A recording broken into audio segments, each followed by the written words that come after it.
In the valley beneath the shadow of the grandest mountain, there lived a monk with a unique gift. He could communicate with nature, hearing its whispers and tales.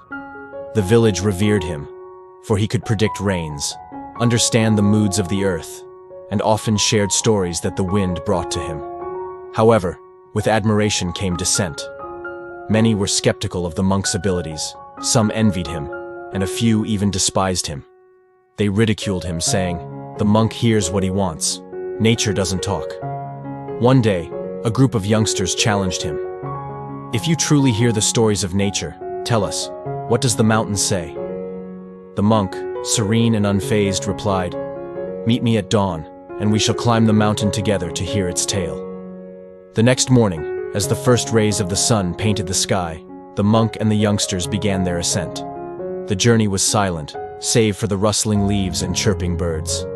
As they reached the peak, they sat and gazed at the sprawling valley below.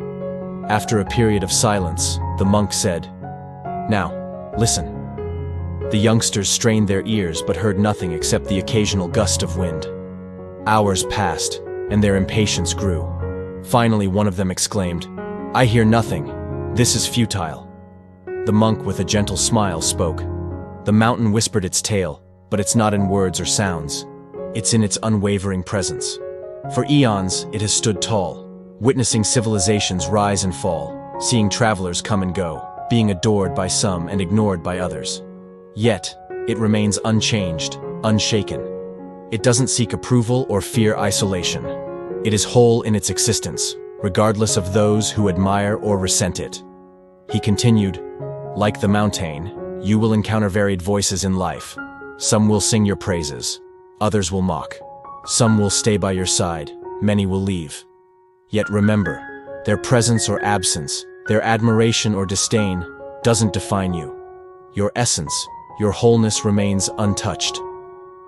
One youngster, moved by the words, whispered, "So, the mountain teaches us to be steady amidst the chaos?" The monk nodded. "Exactly. Listen to your inner self. It knows your worth. Don't let the world's fleeting voices sway you." The descent was contemplative.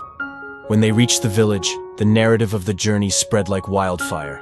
While some nodded in agreement, others scoffed, reinforcing the monk's teaching. Years later, the tale of the mountain's whisper became legendary. Even after the monk left the earthly realm, villagers and travelers climbed the mountain, not in search of voices, but for the profound silence and the lesson it held. A lesson of unwavering self-worth in the face of fleeting judgments.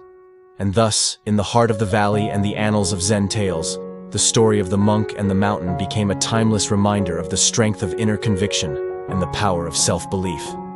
The communion between the monk and the mountain encapsulates the profound wisdom that our self-worth is an intrinsic, unyielding quality, untouched by the ebb and flow of external opinions or circumstances.